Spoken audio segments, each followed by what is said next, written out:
Very good evening, everyone. And today I'm going to continue with the discussion of email writing. So I'll take some more examples, and today I would like to finish the email writing part so that in the next class I can start with memos and notes. Okay. So let's take another example as to how to write emails. Now look at this question here. There's a question. The question says that complete the email by putting the words and phrases in the box in the correct place.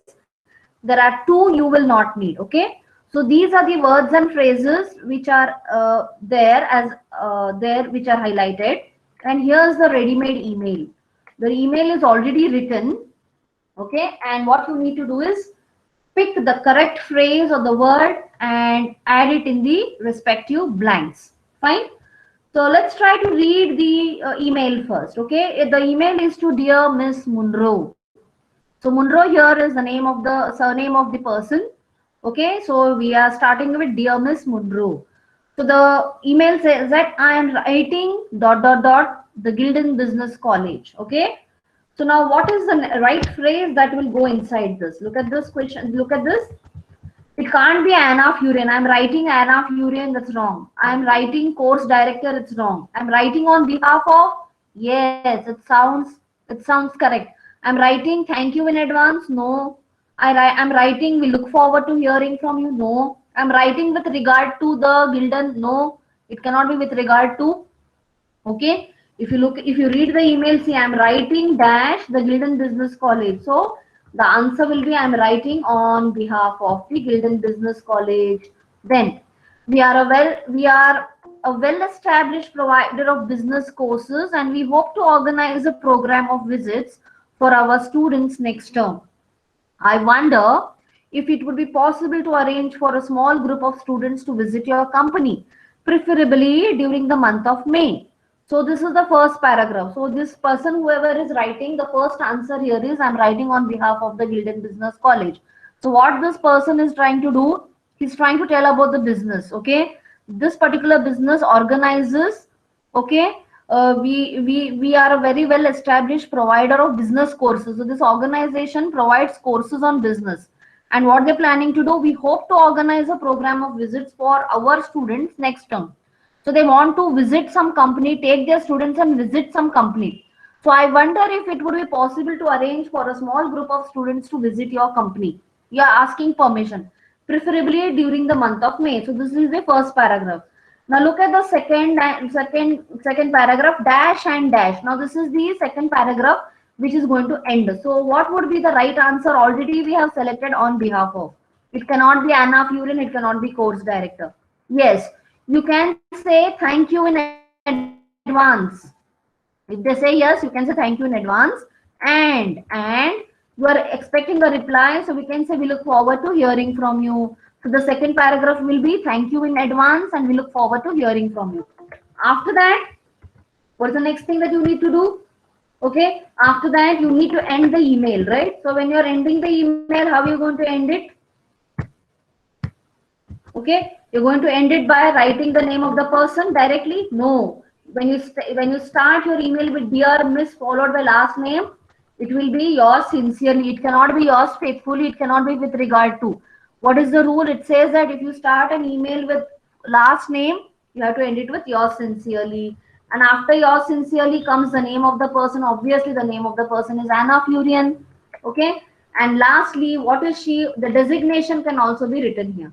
So this is the complete solution. See, dear Miss Munro. So we have selected the first answer. It is on behalf of.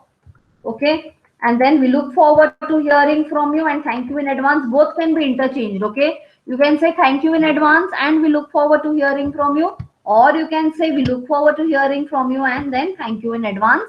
And since we are starting it with dear Miss Munro, okay, dear Miss Munro, we need to say yours sincerely, put a comma and leave a space, Anna Furian, course director. So this is another example of an email, okay, wherein you were supposed to just fill in the blanks. Let's take another example.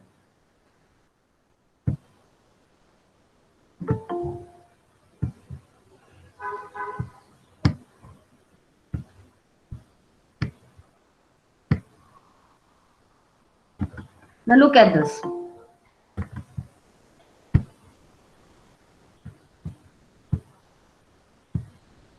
Okay, this is a question. Now, see, every time you're not going to take an initiative and write an email. When you're working in an organization, you will have emails, you'll receive emails for which you need to reply. Okay, so let's take an example of an email wherein you are getting an email and for which you need to reply. So here's the question. Read the following email invitation and write an acceptance email response. So here it is. Dear Miss Langridge. So here, dear Mr. Langridge. Sorry, not Miss, it's dear Mr. Langridge, comma. Now look at read the email properly. We. See, I told you one more very important thing, students, you must remember is that whenever you're writing an email on behalf of an organization, you should always use the word we and not I. Okay. So I, Rahul Khanna, from Tata Services, you should not be mentioning, like, you don't have to tell who you are. Remember always, whenever you're writing letters, whenever you're writing emails, never give your introduction. People already know your name because you already in letters, you already have mentioned your name and you also close, right? In the closing of the letter, you write your name. So please don't write your name in the email. Don't give your introduction when you're writing on behalf of the company. It is advisable that you should use the word we because you are representing the company and you are not an individual person working in the company. Company is a group of people, okay, who are working together. So use the word we.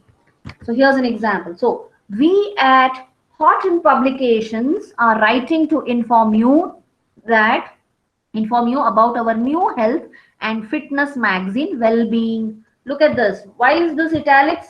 I told you, remember punctuation, a class on punctuation. I told you, whenever you're mentioning any name of a book or a title or a chapter or a journal, it should always be in italics. Okay. So here we are telling them, we at Hatton Hotham Publications are writing to inform you about our new health and fitness magazine, Well-Being. The name of the magazine is Well-Being Italics. Full point. This is an exciting new venture and will be launched in October of this year. Okay, first paragraph done. Next. So you gave information. You're going to talk about the Well-Being magazine. Now, why are you writing the email? Come to the second paragraph. We are planning an event. Okay, we are planning an event on 5th October at Madison Hotel to celebrate the launch and would like to invite you to give a short talk. So why is this person the basic purpose? Why are you writing this email? Because you're launching it and you want the person, that is Mr. Langridge, okay, to give a short talk. Why? We feel that your status as a local sports personality and your work on promoting sporting activities to young people make you an ideal choice as the keynote speaker. See, so nicely written. You first are talking about the magazine, then you're telling, then you're inviting the person. So again you're using we. What are you trying to do? You're trying to you're planning an a launch event on such and such a day at in such and such a place. And why are you writing the email? So that you're inviting that person to give a short talk. Why that person?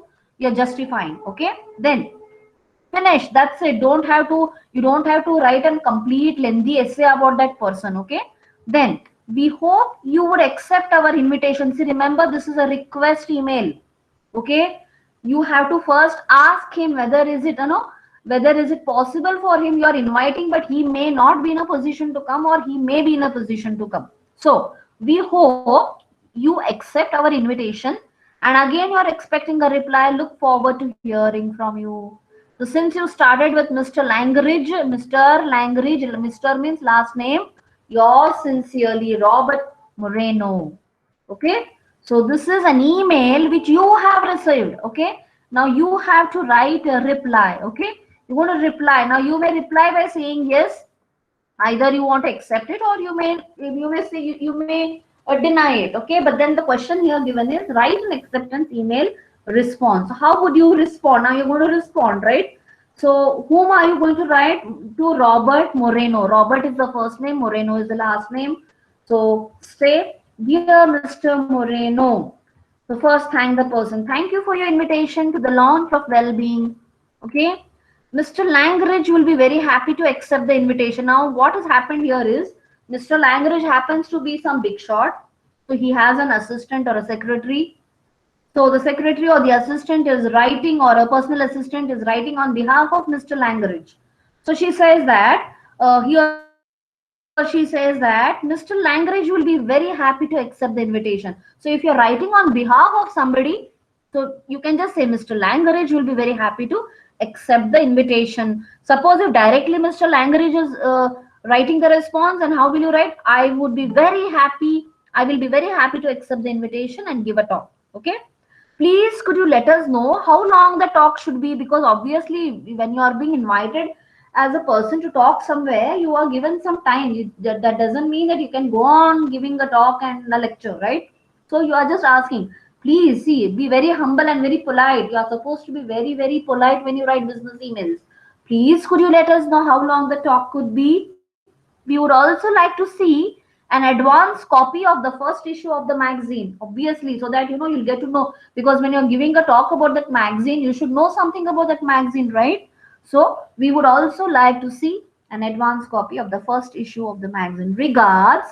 Now this lady or person, whoever is there, Ulrich Bohr, whatever the first and the last name, and then in the bracket she has mentioned who that person is, PA to John Langridge. So sometimes it's necessary, because here the person is not Mr. Langridge who is directly replying, so it becomes necessary who the person is writing, who is the person who is responding. But you don't have to give your introduction at the beginning, okay? Don't see, I am writing on behalf of Mr. Langridge. My name is such and such, so and I'm a PA to that person. There's no need to give a complete introduction in the beginning. Directly, thank you. Okay, he will be very happy to accept the invitation. And please, could you know how? So whatever questions you have, you're clarified, and also you are requesting. So whenever you are requesting, say could, we would, please, could you, can you, okay?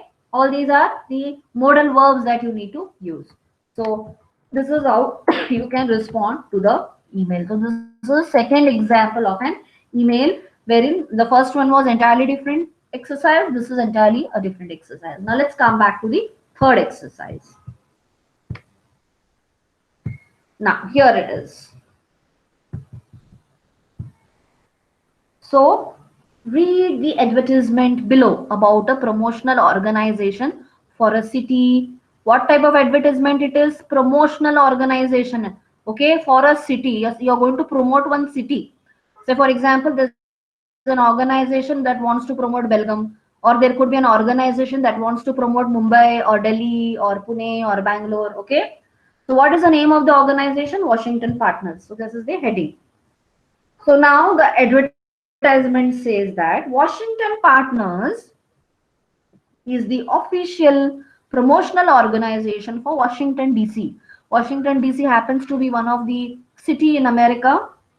Okay, so Washington Partner is the name of a company who is trying to promote the city Washington DC. Okay, so what are they trying to tell? We aim to promote Washington DC as the city of choice for businesses, investors, and business tourism.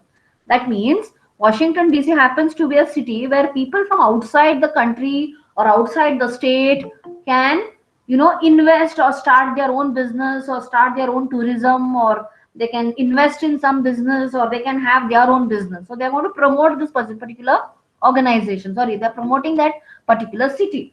So what they're saying is, so far we have helped over 100 businesses who wanted to expand to Washington. That means till now they're just talking about their achievement. Around 100 businesses they have helped to expand. Over 50% of these came from overseas. Overseas means abroad. So we have a network of partners abroad who can be the point of contact for you if you are thinking of establishing your business in one of the top cities of the USA. Okay, that means in every country there is one person whom you could approach as a point of contact. Let's say now from India, you are in Belgaum, you have your organization, you want to establish a firm in Washington DC, then whom do you need to contact? So in India, they have one person.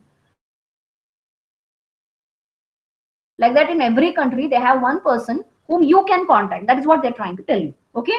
So for more information about our network, please contact Ronald Lehman. That means if you seem to be, if your organization, you in the sense, you could be the CEO of the company, or you could be a person who is working for the company. And if your company is interested in establishing a business in Washington DC, Then whom do you have to contact before you contact the point of contact person? You need to contact Mr. Ronald Lehman, and his email ID is given here. Okay, info@washingtonpartners.com. Now this is the advertisement. Now look at the question that they have asked in the email. They say, you work for a company which is interested in making contacts and opening a branch in the USA. You decide to write an email to Ronald Lehman, and in your email you want to, now that means now you have to imagine again that you are working for a company in India, which is India based company or Indian based company, and your company would be interested to establish a business in Washington DC. And for that purpose, okay, you're supposed to write an email to Mr. Ronald Lehman. So what is it that you need to mention in your email? That has already been told. Introduce your company, explain why you are thinking of expanding to the USA, ask what help Washington partners can provide for your business, as for ask for contact details of a partner, okay, located in your country. So these are the four things that must be covered in your email. First thing is tell about your company. Tell why your company is thinking of expanding to the USA. Then ask them what type of help Washington partners can provide to your business, and ask for the details of the partner located in your country, that is India.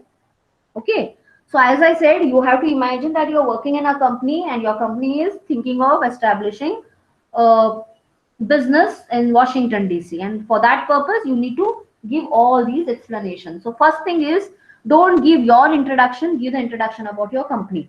Now, when you're giving an introduction about your company, you need not have to give the detailed history. Okay, a company, so and so name, come, don't give ABC, XYZ names. It has to sound very realistic. So give a very, very short introduction about your company, maybe the company name, what it manufactures or what type of service it provides, and which country it is located. This much is sufficient. There is no need to write the entire history. Okay. No need to tell who is the CEO, how many people are working in that organization, how many branches you have. Don't have to write an essay. Very important, name of the company, what type of service it provides, or what type of organization it is, and which country it is located in. These three things are more than sufficient. Then ask, okay. Then you need to justify why do you think that your company, wherein you're working, wants to expand to the USA.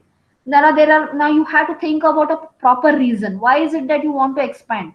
Okay, there has to, for either the reason could be you have a lot of prospective customers in the USA, or maybe you want to have a global presence.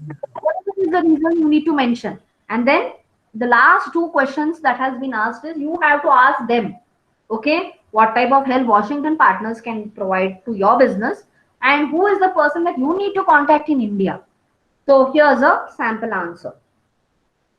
So you don't know Ronald, okay? Ronald Lehman is the person whom you need to write an email and ask him all these things and tell him all these things. So Ronald is not your friend. Don't say dear Ronald, just say dear Mr. Lehman. So this is how you need to start. Okay, here it is. Look at this.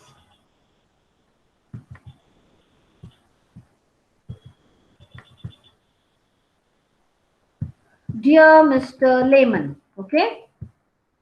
Now you need to first give your introduction. We are a Swedish company. Actually, in this example, they have not even told the name of the company, because this is just an introductory email. You just started a conversation. You're just going to introduce your company. So we are a Swedish company who makes novelty furniture. There is no need. They have not even mentioned the name of the company.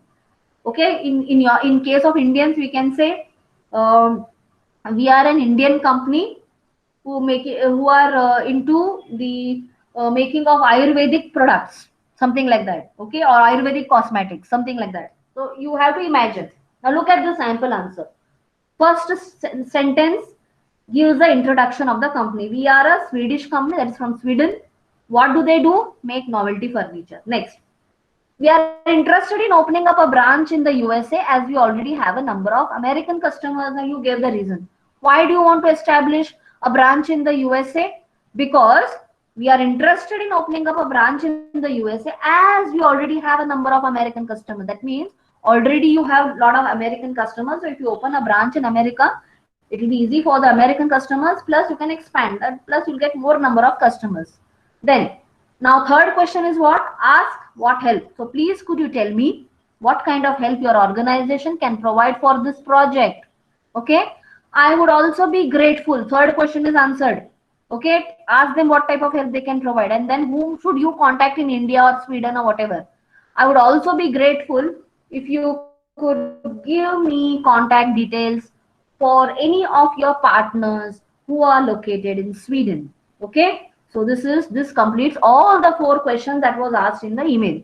I look forward to learning from you, because again, learning from you, hearing from you. See, I look forward to learning from you. I look forward to hearing from you. All these are the phrases that you need to use when you're ending the email and when you're expecting an answer. So yours sincerely, because again, Mr. Lehman, and then you need to write your name.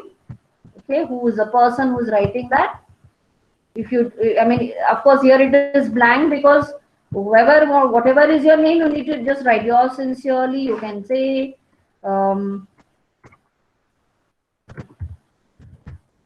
Samuel Souza, something like that. Okay, project manager, something like that. Designation. Now see, many times I've seen that what students do, when I ask them to write an email, they write everything and they sign with their hand.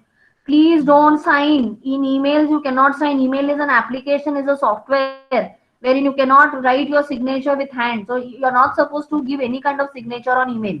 This is another common error what students think. When I ask them to write emails, they write everything and they sign. Only if I ask you business letters or official letters or formal letters, there that is the only place where wherein you need to show the signature.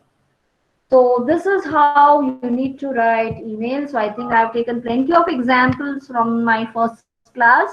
Now coming to the next thing which I would like to tell you is, because as I already have told you people, that very soon when you once you go to your final semester, you would be coming across situations wherein you have to write email to your professors, either regarding your mini project or your final year project or seminar report, whatever it is. I'll just show you some examples of emails which my students write to me, and then you will feel, you will also feel very, very much surprised. Now see here, she has written an email to me. Good evening, ma'am. Sorry for the late reply. Look at this in one sentence. Good evening, ma'am. Sorry for the late reply. Actually, these are all things you should be avoiding. I'll show you some more examples of my emails. Okay. See here. Now this person. Here he is. See, look at this boy, Ranjit. Correction report, correction report. Only subject, nothing, and he has directly dumped the file. That is whatever he has sent. He has directly no opening, no, only subject he has written. See, I'll show you all these examples. You should learn from all these things, and you should not be repeating them. Now look at this Pallavi. I'll show you Pallavi's. Wait, here it is. Okay, we'll see Rupa's. See, revised project report. She has directly sent the link. She has directly sent the file. No subject, nothing.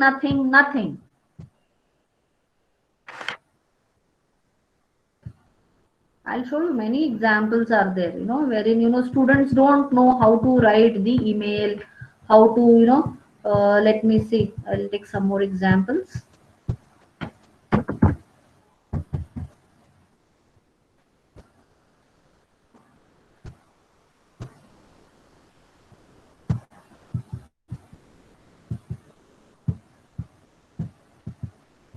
Okay, here it is. He has also directly sent the file. No wish, nothing. No, this thing also. Here again. No. Hi, ma'am. See? Hi, ma'am. You're not supposed to say hi, ma'am.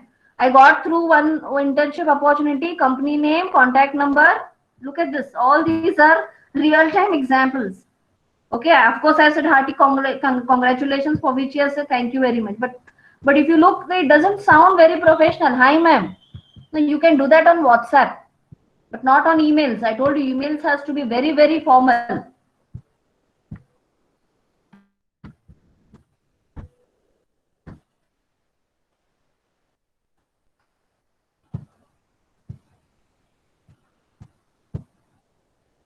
Even this boy has sent me an email without any opening, without any, at the most they just write subject and they dump the whatever they want to send, they send it.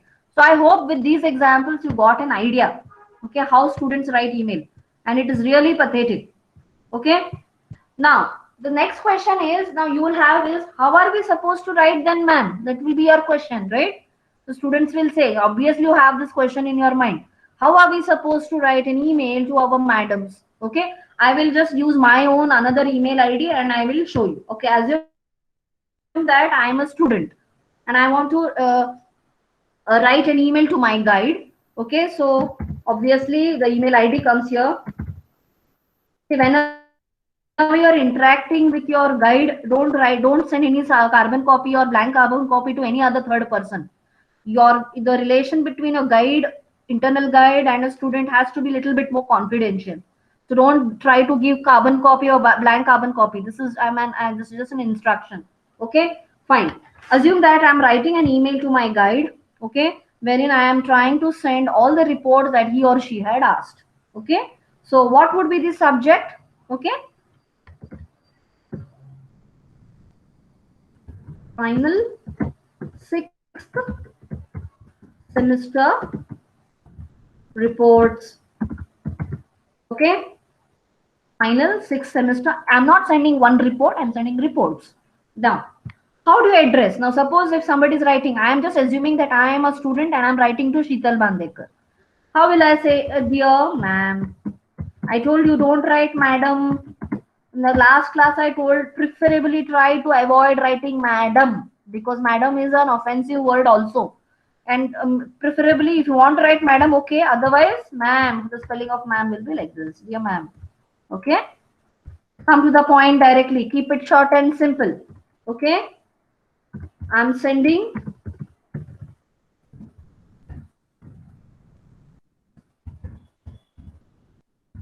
all the sixth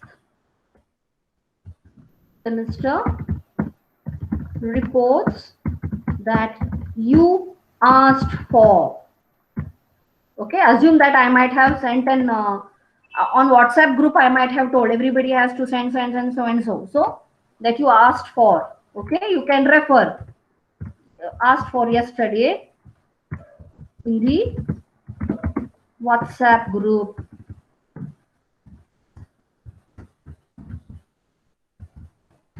Okay. So now, if there are, no, this is just you just want to send it. That's it. Never mind. There is, you're not expecting any reply. Then you can just say regards.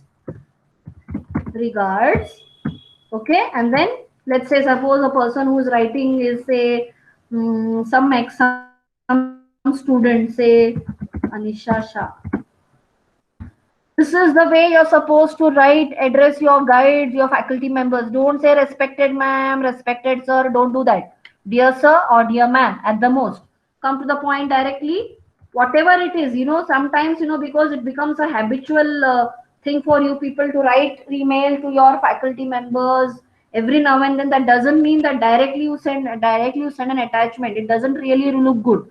Dear ma'am or dear sir, comma, come to the matter directly and then say regards and then your name. So this is how you're supposed to write email to your faculty members. However, as I said, sometimes it might so happen that it could become a daily issue, or every week you have to respond to your emails, to the emails either as a reply or either as a direct email. Make sure you say dear sir, dear ma'am, comma. Although you may feel it is not necessary to mention, he or she will come to know what I'm trying to send. No, please don't do that. Please have the habit of writing proper subject.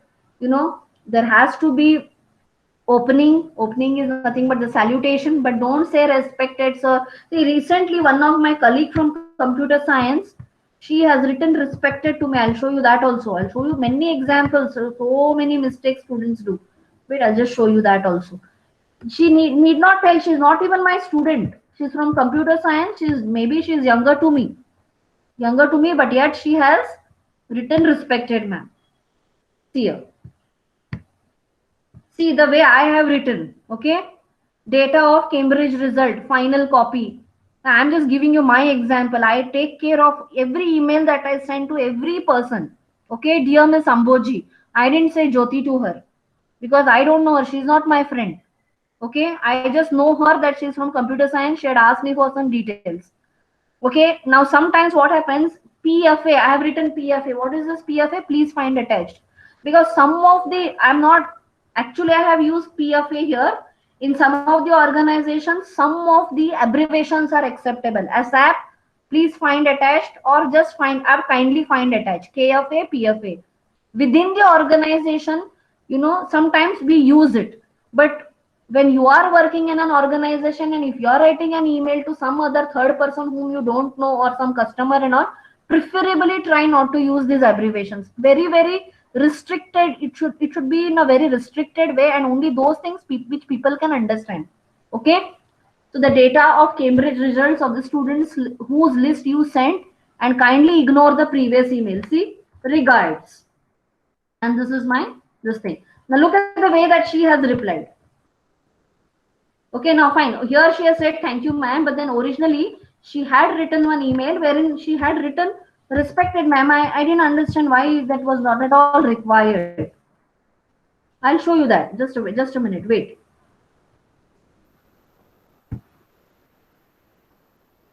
No, I'm not able to get it.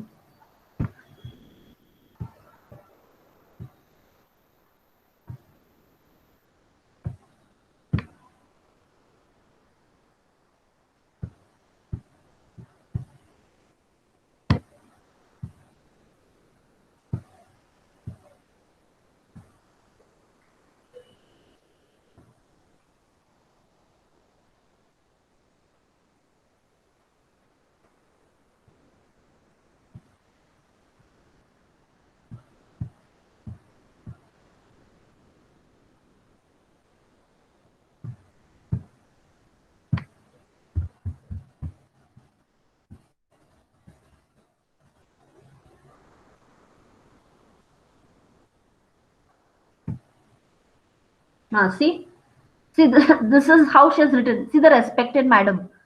R should be capital, M should be capital, comma must be there. Okay. So you can see these are all with these examples. You will get to know how people even at workplace they make so many mistakes. Okay, requesting you to send me the results of Cambridge back of the following students, as some of the students are giving reasons that certificate. Look at the sentences continuously, no pause in between. Requesting you to if I'm reading this without any pause because she has not put any comma and all, you know how I'm going to read it? Requested madam, requesting you to send me the results of Cambridge back of the following students, as some of the students are giving reasons that certificates are not with them or not collected, etc. Why did I pause now? Because she has put full point here. No comma after respected madam. R must be capital, M must be capital. Please find an attachment of the same. That's it. See? And then no closing. First of all, respected, not required. She could have just said dear ma'am or dear madam. R must have been capital, M must be capital, comma, space. So I hope now you're getting an idea as to how by looking at these type of examples you will learn more. Okay, but then there are people definitely who will be writing professional emails and all those things.